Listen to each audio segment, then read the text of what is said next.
Shout out to everybody who's watching us online. Thanks for being, and especially to all my new friends in Ohio that I met today when I helped you with your Wednesday night service. I hope you're watching.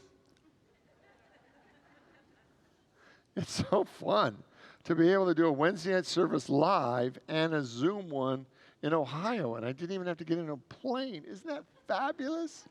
That's so much fun. All right, let's go. You ready? So what do you see as the benefit of living the spiritual life? You know, because most of us are kind of living the spiritual life the way we do it. And I really want you to see what the benefit is. Because sometimes we're going through the motions, and we kind of need to take a step back and say, what do we get out of this? Like, what's in this for me? Like, why am I doing all this stuff? Why am I practicing forgiveness? Why am I practicing love? Why am I doing all this stuff? What's the benefit of living the spiritual life? And I came up with 8. Now, this isn't an exhaustive list. This is kind of the top 8 things that ran through my little noggin, right? So the first one is that as you live the spiritual life, I believe that you feel more connected to God. That God goes from a concept or an idea into an experience, that you actually feel the presence of God within you and all around you. There's a change, there's a transformation that happens when we move from talking about God to having a firsthand experience of God. 2, I think when you live the spiritual life, that one of the benefits, one of the byproducts, is that you tend to be more peaceful. That there's a higher level of peace. There's a level of just knowing that it's all going to work out, and you're peaceful. 3, I think there's a level of faith and confidence in your daily life. I think people that live the spiritual life are willing to live life with more gusto, more enthusiasm, more passion, more faith, more confidence, because they believe that it's possible. They believe that their hopes and dreams can be realized. It helps, right? You know, being depressed is sometimes the most logical reaction to your own thoughts. If your thoughts are so limited that you don't believe in the possibility for your life, depression makes sense. But as you begin to live the spiritual life and you begin to think that greater things are possible, what happens is there's this greater joy, right? 4, I believe that as you live a spiritual life, you live a bigger life because you do see those possibilities. That your life actually reflects your faith. That the inner actually creates a bigger expression. 5, I think that as you live the spiritual life, you get happier, you get kinder. It's just easier to be around you most of the time, all right? 6, life gets just easier, right? It's just easier. 7, you improve your relationships with family and friends. As you live the spiritual life, it's amazing how those relationships get better. And 8, I believe that as you live the spiritual life, you become healthier and more alive. No matter what age you're at, no matter what's going on in your life, as you live the spiritual life, on the inside you get healthier and you become more alive. Now, let's look at the cost, right? Because there is an opportunity, right? That living the spiritual life, there are things that are asked of us, that we're being asked to, if we're going to live a spiritual life, to transcend our ego, right? To really move beyond our own limitations, to really let go of a sense of separation between us and God, right? And one of the things that I want you to really look at tonight, that's really the focus of tonight, is that I believe that living a spiritual life asks us to love in a bigger way, to move beyond our own preconceived ego limitations in how we're to do relationship, and really to truly love in a bigger way. You know, I knew from the time I was in high school that at some point in my life I was going to be a minister. I felt called. I mean, I grew up in the church, and I just knew that someday when I was very old, probably the age I am today, when I was very old, I was going to go into ministry, right? When I had all the fun I could have and I made all the money I needed to make, then I was going to kind of retire into it because working every Sunday and like blah, blah, blah, looked awful, right? So I was going to kind of retire into it. And what happened for me is the more I kept living my spiritual life, I realized that all things were possible. And then I began to really look at what were the expectations. My college buddy said, Richard, don't do it. Like they were pretty clear about it. Don't do it. Go this way. Don't go that way, right? And the idea is there's an expectation. And I really believe that Jesus gave us some challenges about how we were supposed to live. Like that most of us know that it's a good idea to love the people around us, right? Jesus said the most important thing was to love God with all your mind, your heart, your soul, and to love your neighbor as yourself. Now, how many of you have a neighbor that's sometimes difficult for you to love? Right? So maybe all of you have great neighbors, but occasionally we have this magnificent soul who can be a challenge, right? I don't know about you, but it's just a bit of challenge. And as you look at what Jesus is asking of us, it's like, how do I love that person in the greatest possible way? In Matthew 5:30 and 43 through 48, he said this, "You've heard it said you should love your neighbors and hate your enemies. But I tell you that you should love your enemies and pray for those who would persecute you, that you may be children of your Father in heaven, who causes the sun to rise on the evil and on the good, and sun rains to the righteous and the unrighteous. If you love those who love you, what reward have you? Don't even the tax collectors do that? And if you greet only the people, your own people, what more are you doing? Even the pagans do that. So be perfect, therefore, as your heavenly Father is perfect." So tonight I want us to look at our enemies. Now, that might not be a word you use to describe people that you're in conflict with, but I want you to look at those people that you're in conflict with, those people that you're not digging their act, those people that you don't have on your Christmas list, those people that if you never saw them again, it would be just fine with you. I want you to look at those people, right? Because I really believe that those people are the people that we're being asked to love in a bigger way, because the people that are easy to love are just easy to love. Like it's like a puppy, the puppy comes up and your heart explodes open, right? Until the puppy pees on your carpet, and then it's like, that's not so cute anymore, right?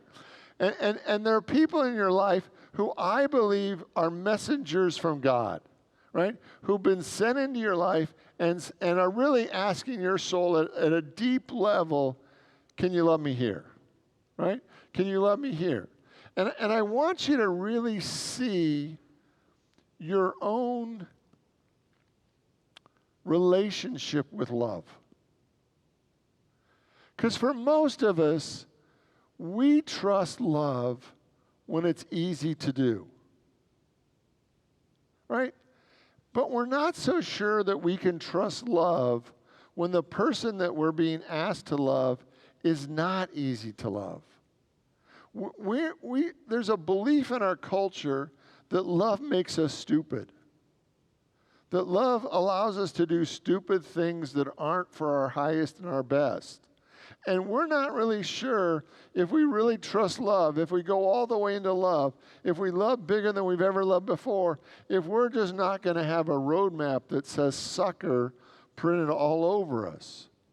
And yet the teaching that Jesus gave to us is pretty clear that we're supposed to turn the other cheek, go the extra mile. We're being called over and over again to do that which is greater, to really find out if love works, if it makes sense, if we can rely on it, if we can build our life on it, if it is real.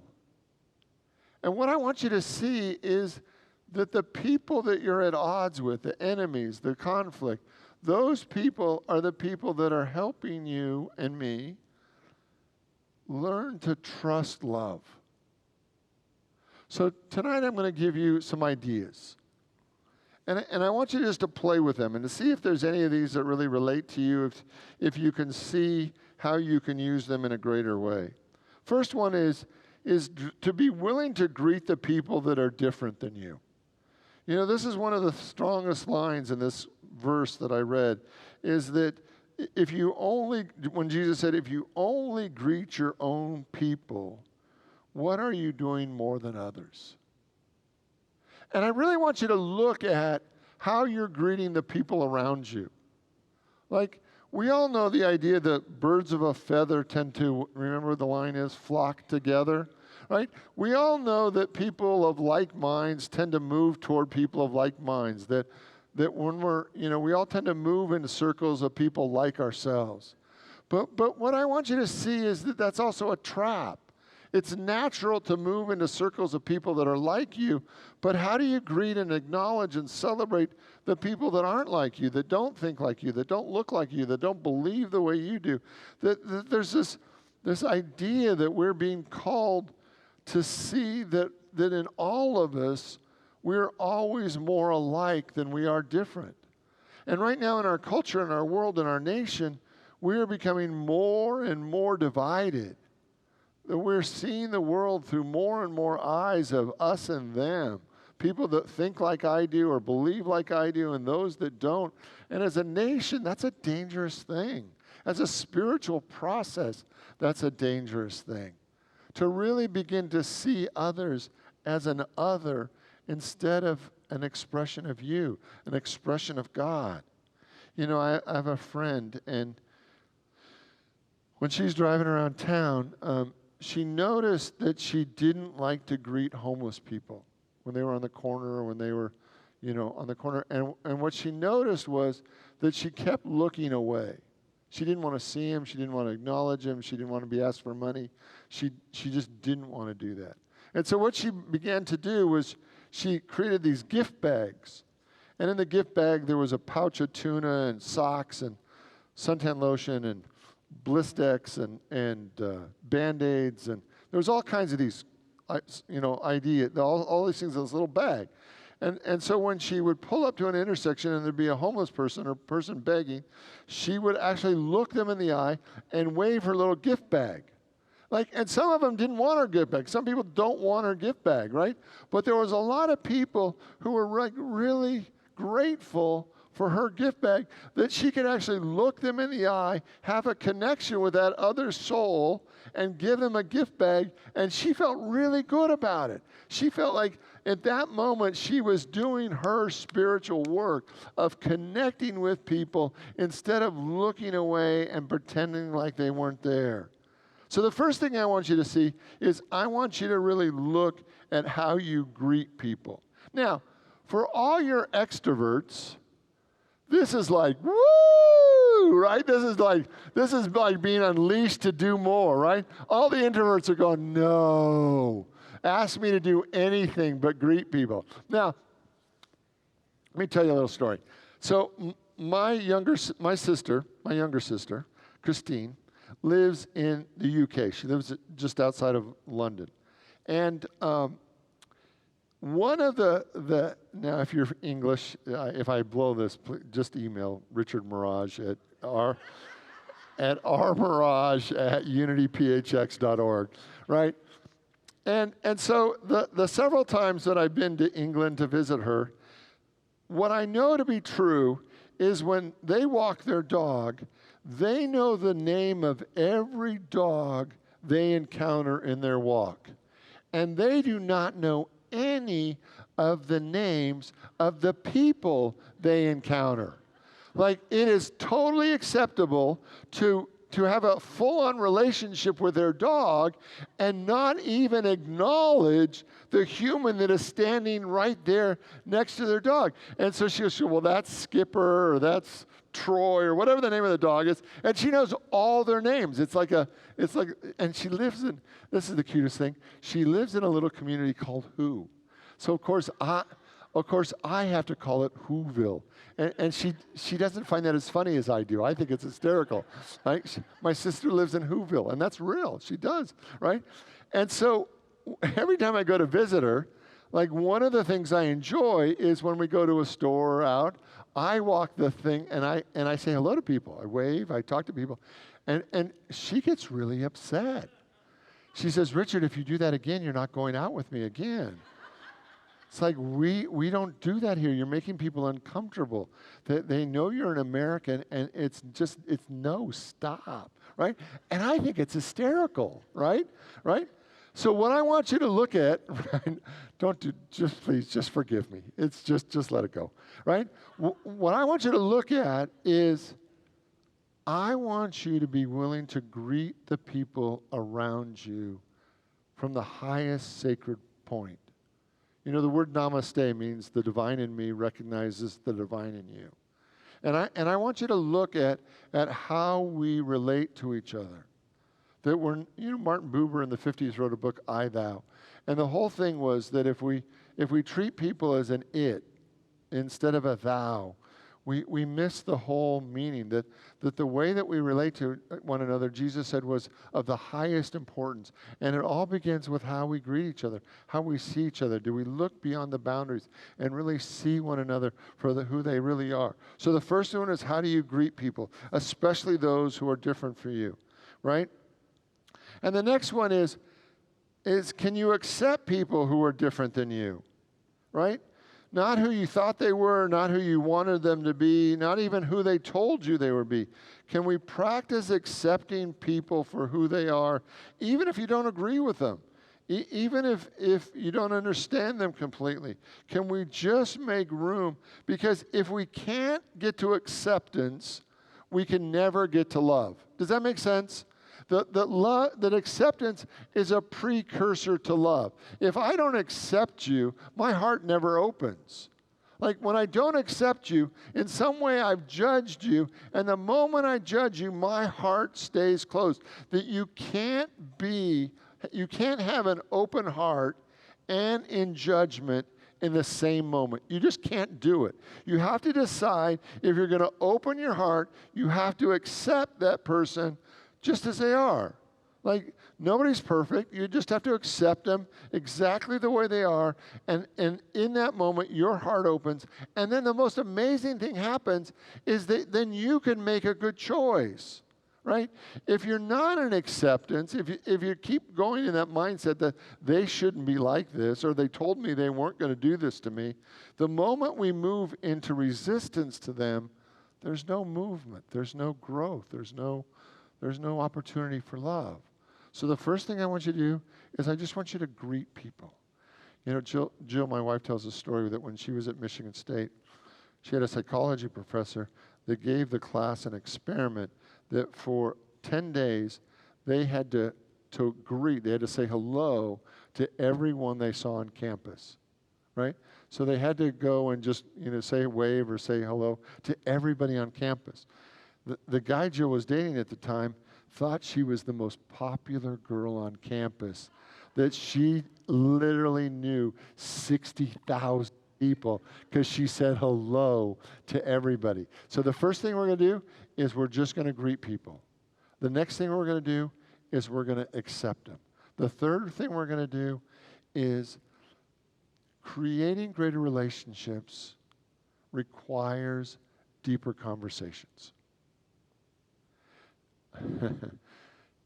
I have a friend, and when she gets mad at me, she gets quiet, right? She punishes me with silence. That doesn't really bother me so much, right? It's not really a problem. And I remember thinking, I really need to fix this, right? But it was like I was enjoying the silence so much that it was like it wasn't a problem, right? But what I realize is that sometimes we don't really heal relationships because we're not willing to be in a deeper conversation.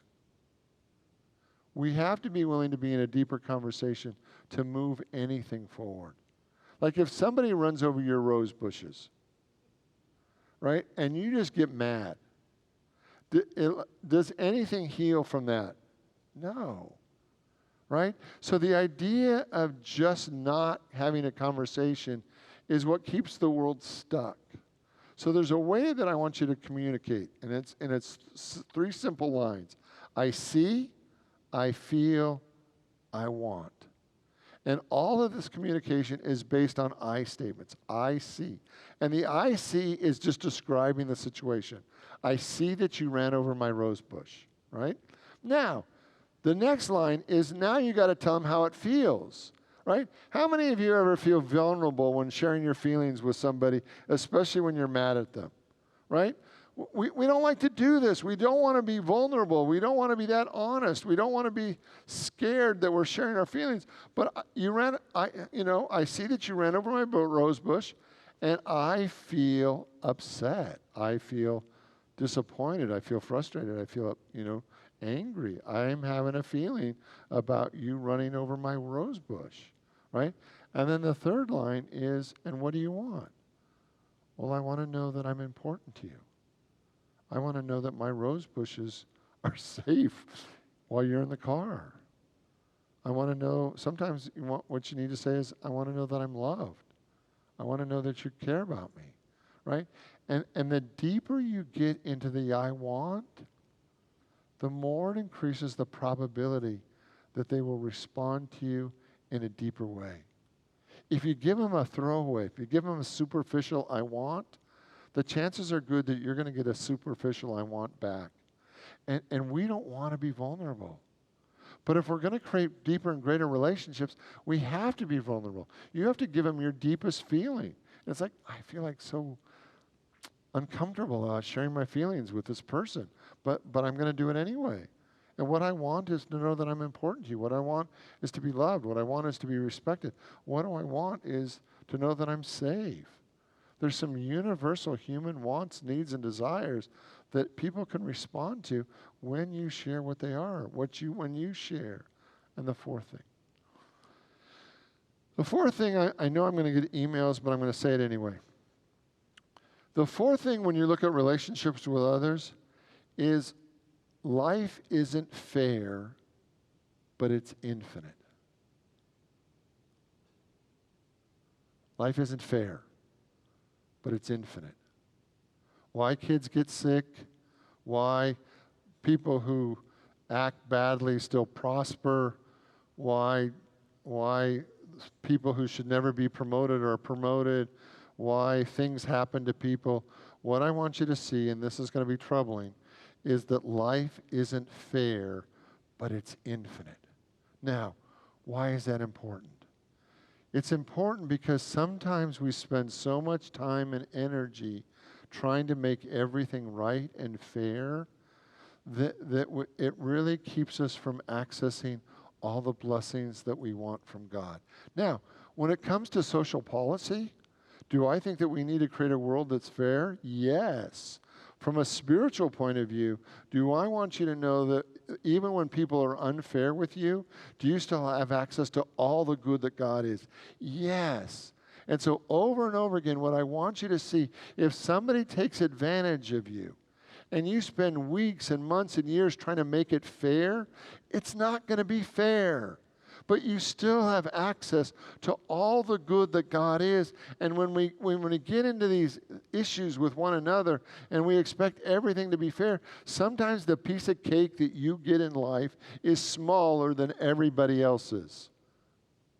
Okay, does that mean that you can't go and buy 5 more chocolate cakes if you want to? Yes, because life is infinite. So it's not always fair, but it's always infinite. And that's what Jesus tried to teach when he was teaching that.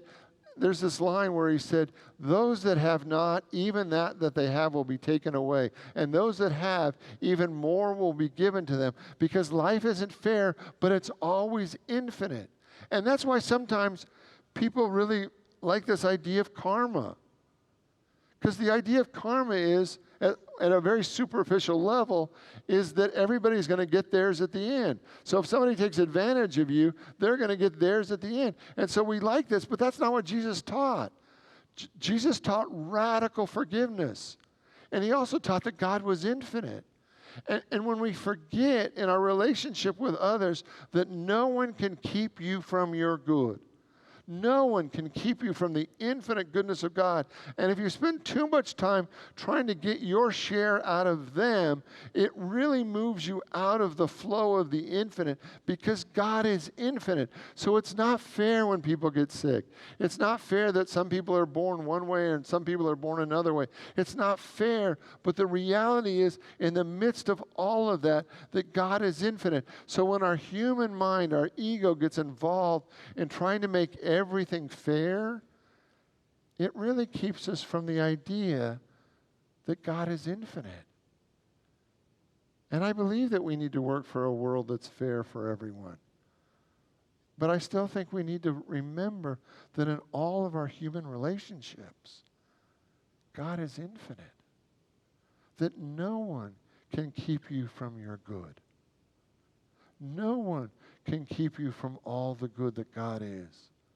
And because no one can keep you from all the good that God is, it becomes easier and easier for us to forgive and let go of the past, because your relationship with God is your ticket to everything that you could ever want or need. Now, you don't have to say this, but I'm going to invite you to say it. Life's not fair, and I'm okay. Together? Life's not fair, and I'm okay. One more time. Life's not fair, and I'm okay. Life's not fair, but God is still infinite. Together? Life's not fair, and God is still infinite. And that's what I want for you. I want you so connected to God. I want you accessing the divine love and joy and power of God in such a full and abundant way that if somebody bumps you, oh well. If somebody borrows $2 and never brings it back, oh well. That your relationship with God is your source of everything that you could ever want or need. All right, you ready for your homework? I want you to look at your relationships. And I want you to look at those people that you've put in the rascal category, right? In the no good son of a gun category. And I want you to see, is there a willingness at all on your part to love them anyway? Right? Because it is possible to turn enemies into friends. But that requires us. It rarely happens without us. And every time we turn an enemy into a friend, we win. We win. Because we see that the power of love is greater. So you willing to try? Okay, let's pray. I want you to open your mind, your heart, your soul to the activity of love. The love is greater. The love is always greater. And that you can trust the power of love to heal every situation in your life. That the power of love in you is healing every relationship. Love the Lord your God with all your mind, your heart, your soul. And to love everyone else exactly the same way. And so it is. Amen. This is